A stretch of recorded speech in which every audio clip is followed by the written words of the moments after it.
दोस्तों बस 2 मिनट के लिए सिर्फ अपनी आंखें बंद कर लो और उस नज़ारे को देखने की कोशिश करो जो मैं अभी आपको दिखाने वाला हूँ। इमेजिन करो, रात के 8 बजे आप एयरप्लेन पर चेक इन करते हो। आपका सफर 12 घंटे का होने वाला है। हवाई यात्रा शुरू होने के मुकाम पर है। बस कुछ पलों में यात्रा शुरू होगी।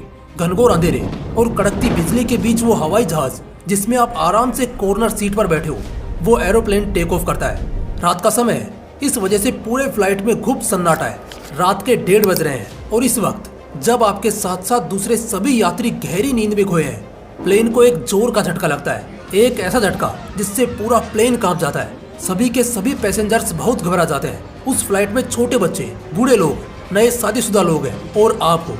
इसी बीच एक बहुत बड़ी चट्टान अचानक आपके प्लेन के सामने आ जाती है। वेदर कंडीशन के बहुत ज्यादा खराब होने की वजह से पायलट्स बहुत ज्यादा कंफ्यूज और नर्वस हो जाते हैं और प्लेन को ऊपर के डायरेक्शन में टेक ऑफ करने का ट्राई करते हैं। लेकिन तभी प्लेन का बॉटम यानी सबसे पिछला हिस्सा टूट जाता है और लगभग 400 किलोमीटर प्रति घंटे की रफ्तार से उड़ रहे उस प्लेन में बैठे सभी पैसेंजर्स एक सेकंड में प्लेन से बाहर गायब हो जाते हैं। याद रहे, ये नजारा आपके आंखों के एकदम सामने हो रहा है। बेशक उस वक्त आपका दिल 2 गुना तेजी से धड़केगा, आपकी सांस फूलेगी और आप बहुत ज्यादा डर जाओगे। लेकिन ये तो खौफ की असली शुरुआत भी नहीं है। अचानक साइड बॉटम का हिस्सा भी बर्फ के पहाड़ से जा टकराता है और पूरा हिस्सा टूट जाता है और इसी के साथ प्लेन में बैठे और भी कई पैसेंजर्स प्लेन से बाहर गिर जाते हैं। प्लेन सिग्नल से भटक जाता है और अचानक सामने एक चट्टान से जा टकराता है, जिससे प्लेन बहुत ही डेडली क्रैश करता है और मैक्सिमम लोग वहीं मारे जाते हैं। लेकिन अभी भी कुछ लोग बचे हुए हैं और किस्मत से आप भी बच जाते हो। अब होता कुछ ऐसा है कि वहां पर -25 डिग्री सेल्सियस की ठंड है जो आपको अंदर तक कपा रही है। आप बहुत ज्यादा परेशान और दर्द में हो। आप जहां गिरे हो उस जगह से कोसों दूर तक किसी भी इंसान का कोई लेना देना नहीं होता है। खाने और पीने के नाम पर वहां सिर्फ एक ही चीज है, बर्फ। अब जरा सोचकर बताइए कि अब आप कैसे बचेंगे। मदद के सारे साधन समाप्त हो चुके हैं। अब आप एक ऐसी जगह फंस चुके हैं जहां मौत आपके सामने खड़ी है और आपको घूर रही है और धीरे धीरे आपके करीब आ रही है और आप ये सब जानते हुए भी कुछ नहीं कर पा रहे हो। अब जरा कमेंट में बताना रोंगटे खड़े हुए या नहीं। लेकिन दोस्तों, जो दृश्य मैंने आपको दिखाया वो मैंने अपने मन से नहीं बनाया और ना ही किसी फिल्मी कहानी पर निर्धारित है, बल्कि ये एक रियल इंसिडेंट बेस्ड स्टोरी है जिसे अभी आप डिटेल में सुनने वाले हो। एक ऐसी कहानी जो आज भी अगर इंटरनेशनली पब्लिश होती है तो लोगों में डर का माहौल पैदा हो जाता है। ये कहानी है कुछ सर्वाइवर्स की। इस कहानी को आप सभी के सामने रखने के मेरे 2 मकसद है। पहला कि इस कहानी को पूरा सुन लेने के बाद आपके अंदर की मरी हुई हिम्मत जाग जाएगी और अब चाहे इसके बाद चाकू आपके गर्दन पर ही क्यों ना पड़ा हो, आप फिर भी जीने की उम्मीद नहीं छोड़ोगे। और दूसरा मकसद है कि एक इंसान की मानसिकता कितनी कठोर हो सकती है, कितनी टफ हो सकती है, वो कितने टफ सिचुएशन में सर्वाइव कर सकता है और कैसे उस सर्वाइवल को ना सिर्फ पूरा करके बल्कि उस प्रॉब्लम में पड़े रहने के बाद भी सॉल्यूशन निकाल लेता है। दोस्तों, इस वीडियो के बाद आपके सारे बहाने खत्म हो जाएंगे और आपकी लाइफ की हर बड़ी प्रॉब्लम आपको छोटी लगने लगेगी। तो आइए शुरू करते हैं और करीब से देखते हैं उन सर्वाइवर्स के उस दर्दनाक मंजर को। साल था 1972 और दिन था 12 अक्टूबर, जब एक चार्टर्ड एयरक्राफ्ट साउथ अमेरिका से टेक ऑफ होता है चिली की राजधानी सेंटियागो जाने के लिए। इस प्लेन में करीब 45 पैसेंजर्स थे। ये एक छोटा चार्टर्ड एयरक्राफ्ट था और इसमें दरअसल कुछ रग्बी प्लेयर्स और उनके फैमिली दोस्त वगैरह थे। ये फ्लाइट बहुत लंबी नहीं थी बल्कि महज 3 घंटे की थी। रास्ते में एंडीज की विशाल पहाड़ियों से प्लेन का सामना होता है। ये पहाड़ियां हिमालय के बाद दुनिया की सबसे बड़ी पहाड़ियों में से एक है। 12 अक्टूबर के दिन इन्हीं पहाड़ियों के बीच बहुत गजब का तूफान आना शुरू होता है। ये खूबसूरत पहाड़ियां अब इन्हीं यात्रियों के लिए बहुत ही भयानक साबित हो रही थी। मौसम खराब होता जा रहा था, इसलिए पायलट ने सोचा कि फ्लाइट को बीच में किसी एयरपोर्ट पर रोक देंगे और कल आगे की उड़ान भरेंगे। प्लेन को उस रात अर्जेंटीना में लैंड करा दिया जाता है और फिर ठीक अगली सुबह 13 अक्टूबर के दिन करीब 2:18 पर उड़ान फिर से शुरू होती है। पायलट्स का अनुमान था कि मौसम अब साफ हो चुका है और फ्लाई किया जा सकता है। अगले 1 घंटे तक सब कुछ ठीक रहता है, लेकिन अचानक से इसके बाद प्लेन का बैलेंस बिगड़ना शुरू हो जाता है। प्लेन सेंटियागो यानी अपने डेस्टिनेशन तक पहुंचने के करीब तो था, लेकिन वो इस वक्त पहाड़ियों में संघर्ष कर रहा था क्योंकि इन पहाड़ियों के ऊपर से उड़कर ही पहुंचा जा सकता था। अचानक से प्लेन टेढ़ा मेढ़ा होने लगता है। तभी अचानक से बादल चारों तरफ से उस प्लेन को घेरना शुरू कर देते हैं। बादलों के अलावा और कुछ भी दिखाई नहीं दे रहा था। अचानक प्लेन के अलार्म्स ऑफ हो जाते हैं और वार्निंग लाइट्स फ्लैश होने लगती है, लेकिन हर कोई इस चीज को बस इग्नोर कर देता है। थोड़े समय बाद बादल साफ होते हैं और तभी अचानक कुछ ऐसा होता है जिसकी किसी को उम्मीद नहीं थी। एक बहुत बड़ी चट्टान रास्ते में एकदम सामने खड़ी थी प्लेन लगभग 400 किलोमीटर प्रति घंटे की रफ्तार से आगे बढ़ रहा था और इतने स्पीड में प्लेन को किसी भी एंगल पर रोटेट करना बहुत मुश्किल था। इसलिए पायलट ने प्लेन को ऊपर की तरफ उठा दिया, लेकिन तब तक काफी देर हो चुकी थी। एयरक्राफ्ट का पिछला हिस्सा उस चट्टान से टकरा जाता है, जिससे पीछे के 2 रो में बैठे यात्री बाहर उड़ जाते हैं और थोड़े समय बाद प्लेन का जो लेफ्ट विंग था वो भी चट्टान से टकराता है और टूट जाता है। इसमें भी 3 पैसेंजर बाहर उड़ जाते हैं। इसके बाद प्लेन करीब 1 किलोमीटर तक उड़ पाता है और फिर आखिरकार क्रैश कर जाता है एंडीज की पहाड़ियों पर, जो कि करीब 3500 मीटर की ऊंचाई पर है। प्लेन का कॉकपिट यानी जहां पायलट्स बैठते हैं वो चकनाचूर हो जाता है।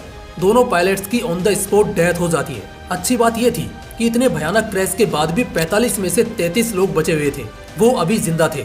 दोस्तों, यहाँ से शुरू होता है इन सर्वाइवर्स का असली सफर। एक ऐसा दर्दनाक सफर जिसे सुनकर किसी के भी रोंगटे खड़े हो जाएंगे। लोग क्रैश से तो बच गए थे, लेकिन ज्यादातर लोग घायल हो चुके थे और पता चलता है कि जो उनका रूट प्लान किया गया था उससे वो करीब 80 किलोमीटर दूर थे। कोई सपने में भी नहीं सोच सकता कि आगे इनके साथ क्या होगा। 2 सर्वाइवर्स, एक 19 साल का लड़का रॉबर्ट और 20 साल का लड़का गुस्टावो सही सलामत थे। इन्हें मामूली चोटें आई थी। ये दोनों मेडिकल स्टूडेंट्स थे, इसलिए इन्होंने चेक करना शुरू किया कि कौन जिंदा है और कौन मर गया। इसी बीच एयर रेस्क्यू की टीम इस गुमशुदा फ्लाइट 571 की खोज में लग गई। अब तक गहरी काली रात हो चुकी थी, इस वजह से अब इस फ्लाइट को खोजना और मुश्किल था। बचे हुए 33 पैसेंजर्स इस उम्मीद में थे कि आखिर किसी भी तरह वो लोग रेस्क्यू तो जरूर कर लिए जाएंगे, बस किसी तरह आज की रात काटनी है। ठंड -30 डिग्री सेल्सियस तक पहुंच चुकी थी और अनलकीली 5 पैसेंजर्स इस ठंड को नहीं झेल पाए और उनकी जान चली गई। अब बच गए करीब 28 यात्री। उस रात ठंड से बचने के लिए पैसेंजर्स एयरक्राफ्ट की टूटी बॉडी का इस्तेमाल करते हैं और कुछ वुडन क्राफ्ट्स जो उस क्रैश में बिखरी थी उनसे खुद को कवर करते हैं। अगली सुबह दर्जनों एयरक्राफ्ट इस मिसिंग फ्लाइट के इन्वेस्टिगेशन में लग जाते हैं, लेकिन कोई फर्क नहीं पड़ता क्योंकि किसी के हाथ कुछ नहीं लगता है। अब क्योंकि पूरा प्लेन ही खत्म हो चुका था तो किसी तरह का कम्युनिकेशन भी नहीं किया जा सकता है। क्रैश के बाद आज का दूसरा दिन था और बचे हुए पैसेंजर बहुत ही पेनफुल मोमेंट जी रहे थे। अब प्यास से सबकी जान जा रही थी। इसी बीच एक तेज दिमाग लड़का आइस के टुकड़ों को सोलर कनेक्टर से कंसंट्रेट करके पिघलाता है, जिसे बोतल्स में भरकर आखिरकार पानी में बदल लिया जाता है। पैसेंजर्स ने बहुत कोशिश की किसी भी तरह से रेस्क्यू टीम तक सिग्नल भेजने की। एयरक्राफ्ट के ऊपर बड़ा सा क्रॉस का निशान बनाया, कम्युनिकेट करने की हजारों कोशिशें की, लेकिन कोई फायदा नहीं हुआ। दोस्तों, यहीं से शुरू होता है इस सफर का वो अंदाज जो किसी ने कभी सोचा भी नहीं होगा।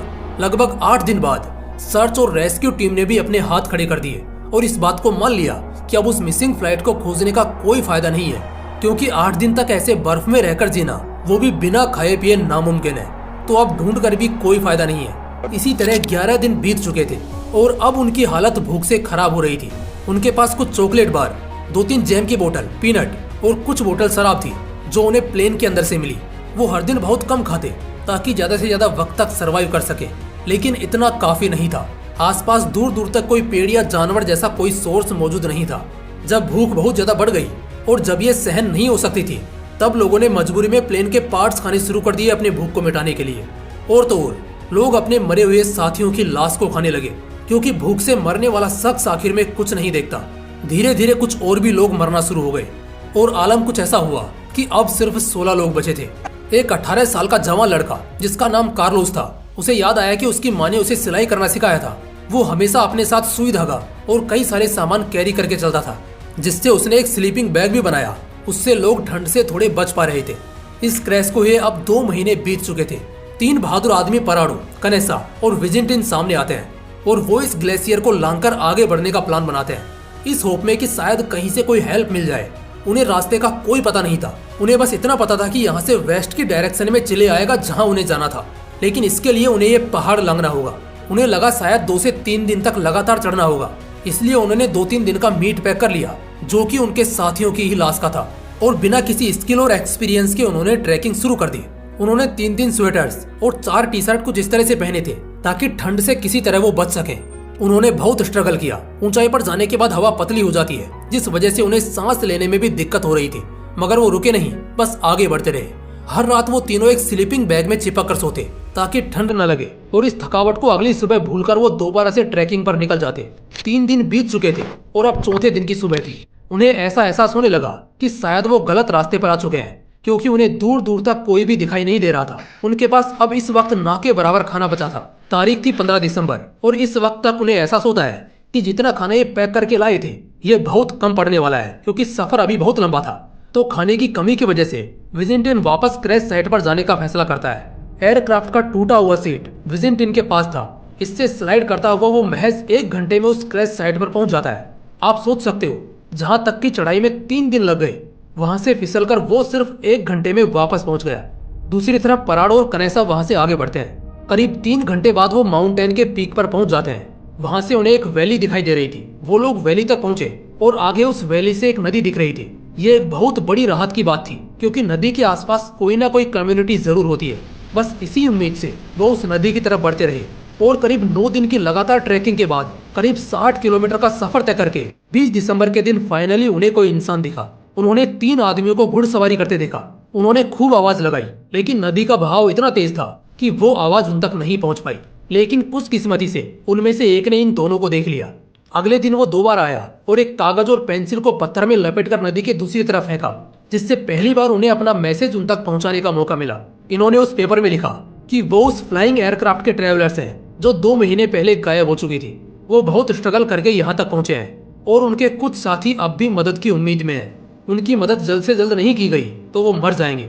वो घुड़सवार पैराडो कैनेसा को अपने घोड़े पर बैठाकर यूरुगुए के हेडक्वार्टर्स तक लाते हैं, जहां से मिलिट्री तुरंत उस मिसिंग फ्लाइट के क्रैश साइट पर उन बचे हुए ट्रेवलर्स को बचाने निकलती है और फाइनली लोगों को बचा लेती है। किसी को भी इस घटना पर यकीन नहीं था कि इंसान इस हद तक का भी संघर्ष झेल सकता है। बचे हुए 16 पैसेंजर्स काफी बुरी हालत में जरूर थे, लेकिन उन्हें बचा लिया गया। दोस्तों, इस कहानी को जब मैंने खुद पहली बार पढ़ा, मेरे दिमाग में कमाल की मोटिवेशनल लाइन आई, और वो ये थी कि जहाँ पर चाह है वहाँ राह है। इस कहानी से कई चीजें सीखी जा सकती हैं, लेकिन मुझे ऐसा लगता है अगर मैं मेनली 2 चीजों की बात करूं तो वो होंगी, पहले कि इंसान को हमेशा अपने औकात से ज्यादा संघर्ष करना चाहिए, क्योंकि यही उन्हें आखिर में बचा लेता है। अगर पराडो और कनेसा ने अनइमेजिनेबल एक्शन नहीं लिया होता तो 16 जाने मुफ्त में चली जाती, चाहे सामने कितना भी बड़ा इम्पॉसिबल चैलेंज हो। अगर तुम्हारे हिस्से में आया है तो उसे हराने के लिए मर जाने तक वाली मेहनत और संघर्ष होना चाहिए। दूसरी सीख जो मैं कहूंगा कि एक इंसान को कफन बांधकर जिंदगी जीनी चाहिए। वो लाइन तो आपने सुनी होगी, जाको राखे साइयां मार सके ना कोई। बस यही वाली बात है। अगर सिर पर भगवान का हाथ है तो डरने वाली क्या बात है। ना जिंदगी जीने का लालच होना चाहिए और ना मरने का डर। बिना कुदरत की इजाजत के मौत भी आपको हाथ नहीं लगाएगी, इसलिए बेफिक्र होकर जिंदगी जियो। बाकी अगर वीडियो अच्छा लगा तो इसे लाइक करना और अपने दोस्तों के साथ जरूर शेयर करना। फिर मिलते हैं इसी तरह के एक और इंटरेस्टिंग और मोटिवेशनल वीडियो के साथ। तब तक के लिए जय हिंद, जय श्री कृष्णा।